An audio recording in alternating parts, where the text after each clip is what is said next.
Ghislaine Maxwell is ready to talk. According to reports, Jeffrey Epstein's accomplice is set to cooperate with the FBI after being arrested yesterday. And experts say Maxwell has every incentive to name names. Nancy Grace thinks it could mean bad news for many powerful men, including Prince Andrews. All they've got to do is keep her alive, all right? Don't let her commit suicide. Don't let her be killed.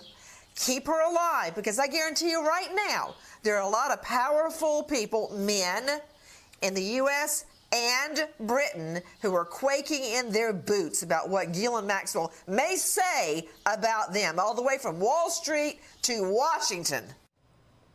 Emily, I'm going to go to you first, former federal prosecutor. Who are these other men, and can they keep her safe? I'll answer your second question first. I hope that the government keeps her safe. I hope that for the same reasons that I hope they protect all inmates.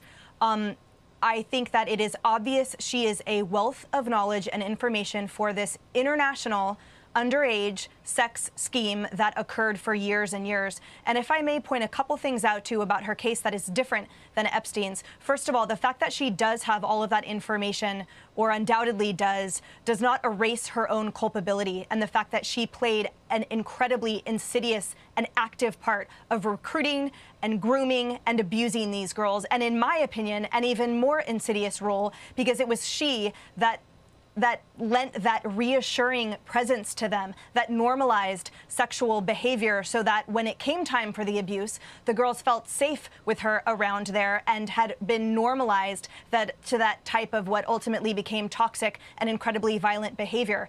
The 3 incidents alleged in the indictment by the government against her took place in the 90s, by the way, and Epstein's took place in 2002 through 2005. And the difference is that in the Federal Sex Trafficking Act, when it involves minors, there's no statute of limitations, meaning that clearly the incidents that the government is prosecuting here and charging, that there is ironclad evidence in their eyes of minors' acts and activities in the conspiracy and whatnot, and especially, of course, her 2016 perjury counts. And I think that's a really big deal here, because it means that they wouldn't bring it without that type of leverage they feel they have. And final point, much has been made about, oh no, what if she gets a plea deal because of this volume of information that she can put forth? But plea deals they are convictions. So I think that we should reserve a type of apprehension about that.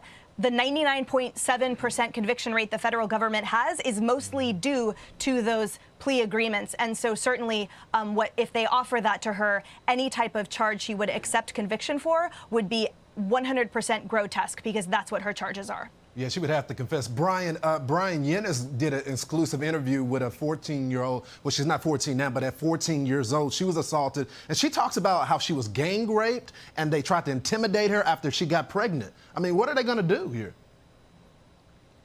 Exactly. What they did is they point that she is just as bad as Epstein, according to this young girl who's now a young lady now, and she wants to see justice paid, to send a message and to also help her healing, because when you have that type of experience as a teen, logic tells you it's going to be very tough having a normal life. I have a couple of things that Geraldo's uniquely equipped to answer. Why would somebody with so many options choose to come back to New Hampshire knowing that she's facing life in prison or worse?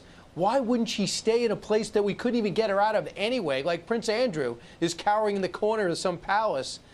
And she decides to come back as if she really thinks she needs to hide in New Hampshire. She could hide anywhere. What do you think's going on here? Well, I think that the fact that she was still in the United States indicates that maybe our view of the strength of the case against her is wrong. I mean, I would have used her staying in the country, were I her attorney, to argue that she was not a flight risk, that she could be given bail or house arrest until her case was heard.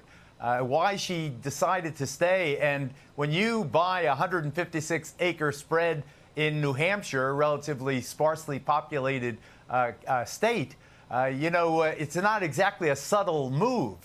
She used GMAX as her address. her initials in essence. So there's more going on there. I detest what Epstein purportedly did and what this woman allegedly did in aiding and abetting the abuse of these children. But what I see as the real lesson of this morality tale is the toxic impact of money. Why did Bill Clinton want to hang around with Jeffrey Epstein? Why did Prince Andrew want to hide out in Epstein's apartment, which happens to be the largest private residence in Manhattan? What about all of these others, Harvard University and all of these prestigious institutions? Why did they, court him even after he was busted in the state case let me get Kennedy, for child abuse? Kennedy, why is it that the rich, powerful, and well-connected play by different rules? I mean, I think the answer to the question why she was in New Hampshire is she thought she was going to get away with it. Yeah, she thought she was going to live free, but she's going to die in prison, as she should. This is not someone who's just helping out or codependent with Jeffrey Epstein. She is accused of sexually molesting children, and shame on her and everyone else who has protected her. Shame on Alex Azar for giving Jeffrey Epstein the deal he did as a U.S. attorney in Florida. If you watch the Netflix series Filthy Rich about Epstein, it will make your stomach turn. It will make you absolutely sick. You don't have to be a parent of girls. I happen to have 2 girls, and it made me so incredibly angry, not only at Epstein, who's waiting in hell for her, but also Ghislaine Maxwell, who abused these children herself and knowingly for years and years extended this cycle and essentially ruined their lives. And I hope the victims have their real day in court and they get to look her in the eye. And their testimony is the nail in her coffin.